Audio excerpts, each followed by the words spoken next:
3 बजे तो बहस शुरू हो जाएगी। नहीं, मैंने समझ लिया। 3 बजे तो बाद 2 बजे भी कोई नहीं दिखाई दे रहा है यहाँ पर। धन्यवाद दीजिए ना कि समय सभापति महोदय, जो सरकार FCRA ला रही है इसके खिलाफ में हम पूरे विपक्ष के लोग हैं। और सभापति वेल में आकर के हंगामा कर रहे हैं। अभी आप अपने अपने सीट पे चले जाइए, हम लोग चर्चा अभी आरंभ करने के लिए तैयार हैं।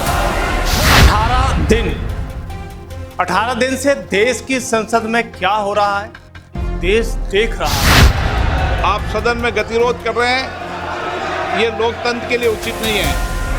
सदन की कार्रवाई आज 2 बजे तक के लिए स्थगित की जाती है। कुर्सियां वही हैं, सांसद वही हैं, संसद भी वही है, लेकिन सवाल है जनता के सवाल कहाँ है। देश का युवा रोजगार मांग रहा है, किसान अपनी फसल और भविष्य का हिसाब मांग रहा है, महंगाई से परेशान परिवार राहत मांग रहा है, देश विकास की रफ्तार चाहता है और संसद में हंगामा, नारेबाजी और शोर शराबा। फिर हंगामा, घड़ी की सुई चलती रही, मिनट गुजरते रहे, घंटे बीतते रहे, लेकिन जिस सदन में देश के करोड़ों लोगों की आवाज उठनी चाहिए थी, वहीं कई आवाज सिर्फ नारेबाजी की सुनाई दी। राम मंदिर के दान से जुड़े आरोपों पर हंगामा, छात्रों पर कथित लाठी चार्ज को लेकर हंगामा, FCRA बिल पर सरकार और विपक्ष आमने सामने। विपक्ष कहता रहा कि गृह मंत्री अमित शाह सदन में आए और जवाब दें। सरकार की तरफ से जवाब आया, कौन मंत्री जवाब देगा ये सरकार तय करेगी, विपक्ष नहीं। लेकिन जनता पूछ रही है, अगर सवाल गृह मंत्रालय से जुड़े हैं तो गृह मंत्री खुद सदन में आकर जवाब क्यों नहीं देते हैं। और दूसरी तरफ विपक्ष से भी सवाल है, अगर आपको अमित शाह से जवाब चाहिए तो सदन चलने क्यों नहीं देते हो। क्या नारेबाजी से जवाब मिलेगा, क्या हंगामे से कानून बनेगा, क्या सदन बंद कराकर जनता के सवालों का समाधान होगा। उचित नहीं है। सदन की कार्रवाई आज 2 बजे तक के लिए स्थगित की जाती है। बैठ जाए, आप दोनों बैठ जाए। It is not going on record. No, नहीं नहीं नहीं नहीं नहीं माननीय सदस्य का। दर्शकों, अब जरा इस पूरे खेल का सबसे बड़ा हिसाब सुनिएगा। संसद की कार्रवाई की अनुमानित लागत 1 घंटे में तकरीबन 1.5 करोड़ रुपए खर्च होते हैं और एक दिन में करीब 9 करोड़। लेकिन सदन में मुद्दों पर बहस कितनी देर तक हुई, जवाब है किसी पर, कितने सवालों के जवाब मिले, कितने मुद्दों पर सरकार और विपक्ष आमने सामने बैठकर बात कर पाए। और अगर जनता के पैसों से चलने वाली संसद में बहस कम और हंगामा ज्यादा हो तो इस वक्त का हिसाब कौन देगा, सरकार या विपक्ष। क्योंकि जब सरकार से सवाल है तो जवाब देने के लिए सदन से बाहर क्यों, और विपक्ष से सवाल है तो जवाब सुनने के लिए सदन के अंदर क्यों नहीं। आखिर संसद में लड़ाई सरकार और विपक्ष की है, लेकिन इसकी कीमत कौन चुका रहा है, जनता। यही है आज की सबसे बड़ी कहानी। 18 दिन की संसद, करोड़ों का खर्च, घंटों का हंगामा, और जनता के हाथ में आखिर आया क्या। आज सरकार से भी सवाल होगा, विपक्ष से भी सवाल होगा, और सबसे बड़ा सवाल होगा जनता के पैसे से चलने वाली संसद जनता के लिए आखिर कितनी चली। आइए बताते हैं सिलसिलेवार तरीके से। नमस्कार, मैं योगेश कांत हूं और आप खबर एक्सपर्ट का विशेष कार्यक्रम संसद की बात देख रहे हैं। लेकिन संसद की प्रतिष्ठा को इस तरीके से तख्तियां नारेबाजी से गिरना उचित नहीं है। कहना चाहता हूं कि आखिर ये तरीका थोड़ी है हम माइक बना करके, नहीं, आप चर्चा के लिए तैयार है तो सभी माननीय अखिलेश जी, सभी माननीय सदस्यों को, अखिलेश जी, केसी जी, आई एम ऑल्सो रिक्वेस्टिंग कि इसको वैकेट करा दीजिए, चर्चा मैं शुरू करा देता हूं, मैं चर्चा प्रारंभ कराता हूं। दर्शकों, देश की सबसे बड़ी पंचायत, जहां देश के करोड़ों लोगों के सवाल उठने चाहिए, जहां कानूनों पर बहस होनी चाहिए, जहां सरकार को विपक्ष घेर सकता है और सरकार को अपने फैसलों का जवाब दे सकती है, वहां इन दिनों नारे सुनाई दे रहे हैं। हंगामा दिखाई दे रहा है, बार बार सदन की कार्रवाई स्थगित हो रही है। मुद्दा है FCRA अमेंडमेंट बिल 2026। गृह मंत्रालय से जुड़ा ये अहम कानून और इसके साथ जुड़े कई राजनीतिक मुद्दे। लेकिन उससे पहले आप जानिए कि जो सदन चलती है, जो देश की यानी भारत की जो संसद चलती है, उसका एक दिन का, 1 घंटे का और पूरे 18 दिन का खर्च कितना आता होगा। इसका कोई कानून है, न चलने पर कोई जुर्माना है, नहीं है, लेकिन ये होता है सर। पहले हम बताते हैं कि 1 घंटे में करीब 1.5 करोड़ रुपए का खर्च आता है और एक दिन में करीब 9 करोड़ रुपए, और 18 दिनों का हिसाब लगाएं तो करीब 162 करोड़ रुपए का खर्च भारत की संसद में आता है दर्शकों। अब सवाल सिर्फ ये नहीं है कि 162 करोड़ का खर्च हुआ या नहीं, सवाल इससे भी बड़ा है। इन 18 दिनों में देश को क्या मिला, कितने घंटे बहस हुई, कितने सवालों के जवाब मिले, कितने मुद्दों पर सरकार और विपक्ष आमने सामने बैठकर बात कर पाया। और अगर जनता के पैसे से चलने वाली संसद में बहस कम और हंगामा ज्यादा हो तो इस वक्त का हिसाब कौन देगा? ये सारे सवाल आज चर्चाओं में हैं। देश का युवा, देश के लोग पूछ रहे हैं, आखिर कब तक इस तरह का माहौल देखने के लिए मिलेगा? क्यों संसद नहीं चल पा रही है? क्योंकि एक दिन का खर्च मामूली नहीं है। इनके जवाब न विपक्ष देता है, न एनडीए गठबंधन देता है दर्शकों। लेकिन दर्शकों, विपक्ष लगातार गृह मंत्री अमित शाह के सदन में आने और जवाब देने की मांग करता रहा है और कर रहा है। विपक्ष का आरोप है कि FCRA से जुड़े सवालों, छात्रों पर कथित पुलिस कार्रवाई और राम मंदिर दान से जुड़े आरोपों पर गृह मंत्री अमित शाह को सदन में आकर जवाब देना चाहिए। सदन में FCRA बिल का खास तौर पर ईसाई समुदाय के साथ विपक्षी पार्टियां लगातार विरोध कर रही हैं। दर्शकों, शायद आप लोगों ने देखा हो कि सपा मुखिया अखिलेश यादव ने तो सदन में सीधे तौर पर इस बिल का जोरदार विरोध किया और कहा कि ये देश की जनता के साथ धोखा है और ये बिल पास नहीं होना चाहिए। इस बिल को सरकार को वापस लेना चाहिए। इसी बीच कांग्रेस के नेता पी चिदम्बरम ने FCRA का विरोध करते हुए रिएक्शन दिया। उनका कहना है कि बीजेपी को यह बिल वापस लेना होगा क्योंकि ये देश के हित में नहीं है। कांग्रेस पार्टी JPC में इस बिल का विरोध करेगी, इसे रद्द करवाने की कोशिश करेगी। ये एक अनावश्यक और शरारत भरा बिल है। इससे अल्पसंख्यकों को निशाना बनाने के इरादे से लाया गया है। पहले आप सुनिए सपा मुखिया किस तरीके से सदन में इस बिल का विरोध करते हुए दिखाई। सभापति जी, बहुत लड़ने के बाद मुझे मौका मिल रहा है बोलने दिया तो समय आपको। मुझे तो लग रहा था कि 3 बजे तो बहस शुरू हो जाएगी। नहीं, मैंने समय दिया। 3 बजे तो बाद 2 बजे भी कोई नहीं दिखाई दे रहा है यहाँ पर। धन्यवाद दीजिए ना कि समय आपको सभापति महोदय, जो सरकार FCRA ला रही है, इसके खिलाफ में हम पूरे विपक्ष के लोग हैं। और सभापति महोदय, इसीलिए जा रहा है। सभापति महोदय, अगर जो माननीय मंत्री जी कह रहे हैं, नहीं माननीय मंत्री जी कह रहे हैं, बिना माइनॉरिटी के खिलाफ कौन सा बिल लेकर के आए आप? TR बालू जी, TR बालू जी, TR बालू जी, TR बालू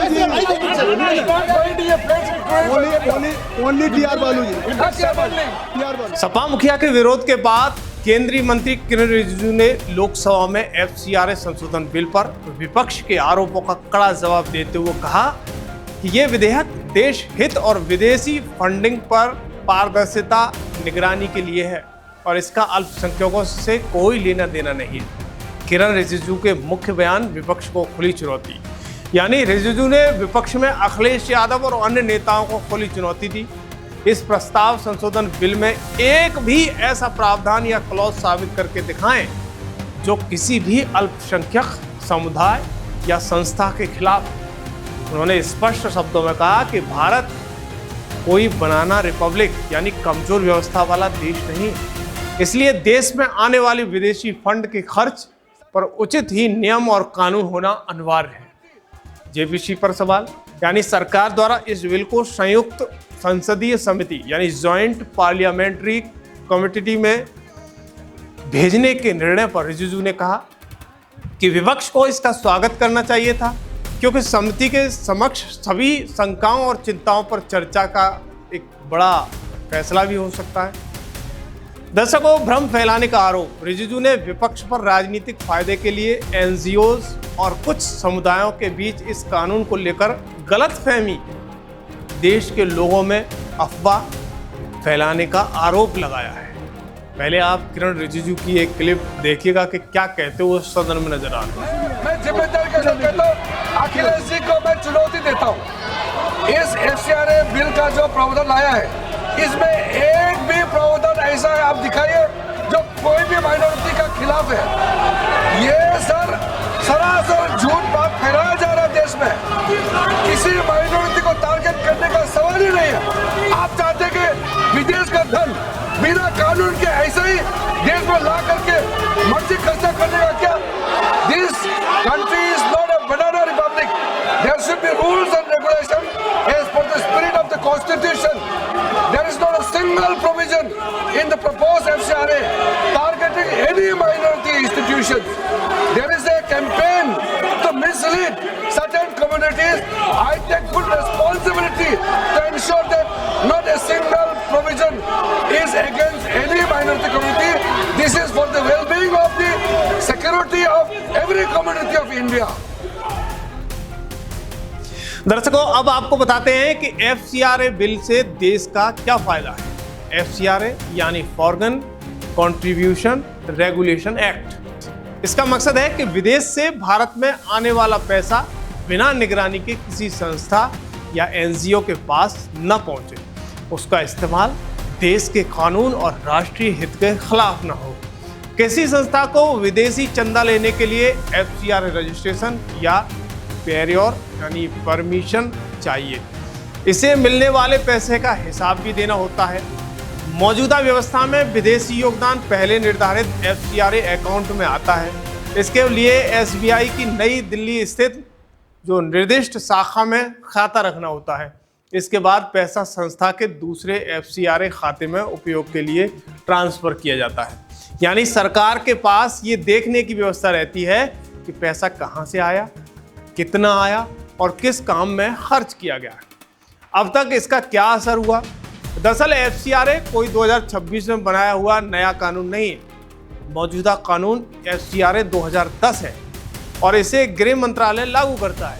सरकारी एफसीआरए पोर्टल के मुताबिक फिलहाल 13,297 संस्थाओं के रजिस्ट्रेशन एक्टिव हैं, जबकि 20,871 कैंसिल कर दिए गए हैं और 14,004 एक्सपायर्ड दिखाए गए हैं। यानी पिछले वर्षों में हजारों संस्थाओं का एफसीआरए रजिस्ट्रेशन रद्द और समाप्त हुआ है। मतभेद हो सकते हैं, लेकिन संसद की प्रतिष्ठा को इस तरीके से तख्तियां नारेबाजी से गिरना उचित नहीं है। आप सब वरिष्ठ नेता हैं, देश का नेतृत्व करते हैं।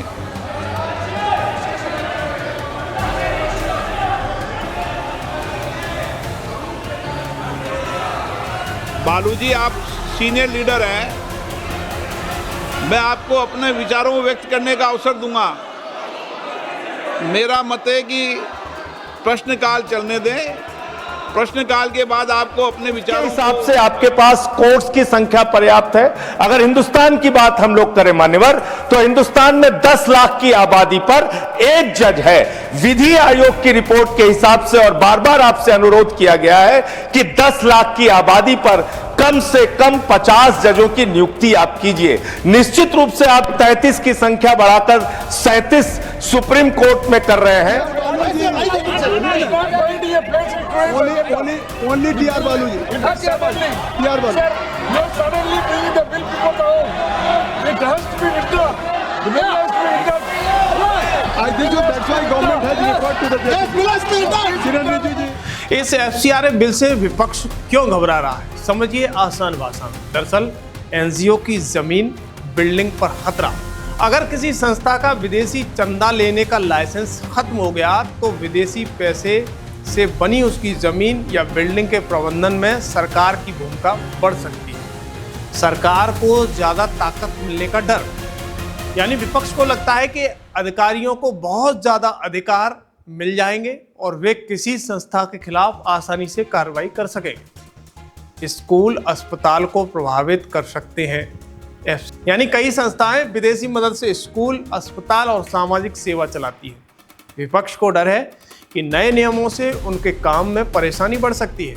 धार्मिक संस्थाओं की चिंता, यानी चर्च और दूसरे धार्मिक संस्थाओं को डर है कि विदेशी फंडिंग के नियमों का असर उनकी संस्था और संपत्तियों पर पड़ सकता है। यानी सरकार के विरोध की आवाज दबाने का डर। विपक्ष का आरोप है कि अगर सरकार के पास फंडिंग और संपत्तियों पर ज्यादा अधिकार होंगे तो सरकार की आलोचना करने वाले एनजीओ पर कार्रवाई का खतरा बढ़ सकता है। सीधी भाषा में विपक्ष की पूरी आपत्ति, यानी विदेशी पैसा का हिसाब जरूर लो, लेकिन उसके नाम पर किसी संस्था की जमीन, बिल्डिंग और काम पर सरकार को जरूरत से ज्यादा अधिकार मत दो, विपक्ष चाहता है। अब मोदी सरकार के मुताबिक एफसीआरए अमेंडमेंट बिल 2026 लाने के पीछे की मुख्य वजह क्या है? पहली वजह, विदेशी पैसे का पूरा हिसाब किताब रखना। यानी सरकार चाहती है कि विदेश से आने वाला पैसा कहां से आया, कहां खर्च हुआ, इसकी निगरानी ज्यादा स्पष्ट हो। लाइसेंस खत्म होने के बाद पैसा और संपत्ति का क्या होगा, यह सवाल है। इसका क्या नियम बनना चाहिए? पुराने कानून में ऐसी कोई स्थिति में विदेशी फंड से बनी संपत्तियों के प्रावधान को लेकर कानून अस्पष्ट था। नया बिल इसके लिए डेजिग्नेटेड अथॉरिटी की व्यवस्था करता है। विदेशी फंड के दुरुपयोग को रोकना, यानी सरकार का उद्देश्य है कि सुनिश्चित करना है कि विदेशी योगदान का इस्तेमाल उन गतिविधियों में न हो जिनकी कानून अनुमति नहीं देता। यानी बहुत सारे लोग इसका मिसयूज करते हैं, बहुत सारे लोग देश में अराजकता फैलाने में यूज करते हैं, बहुत सारे लोग पत्थरबाजी करने के लिए यूज करते हैं। ऐसी गतिविधियों में ऐसे पैसे का यूज न हो, सरकार चाहती है। यानी सरकार इसे राष्ट्रीय हित और पारदर्शिता से जोड़कर देखती है। एनजीओ और एफसीआरए खत्म होने पर व्यवस्था साफ करना। अगर किसी संस्था का रजिस्ट्रेशन एक्सपायर, कैंसिल या सरेंडर हो जाता है तो उसके बचे हुए विदेशी पैसे और उसे बनी संपत्ति का क्या होगा, इसकी स्पष्ट कानूनी प्रक्रिया बनना सरकार का एक बड़ा उद्देश्य है। जांच और कार्रवाई की प्रक्रिया को व्यवस्थित करना, यानी बिल में विदेशी फंड के इस्तेमाल, जांच और सजा से जुड़े प्रावधानों में भी बदलाव प्रस्तावित है। दिलचस्प बात यह है कि कुछ मामलों में मौजूदा अधिकतम जेल की सजा 5 साल से घटाकर 1 साल करने का प्रस्ताव है, जबकि जांच शुरू करने से पहले केंद्र सरकार की मंजूरी का प्रावधान जोड़ा गया है।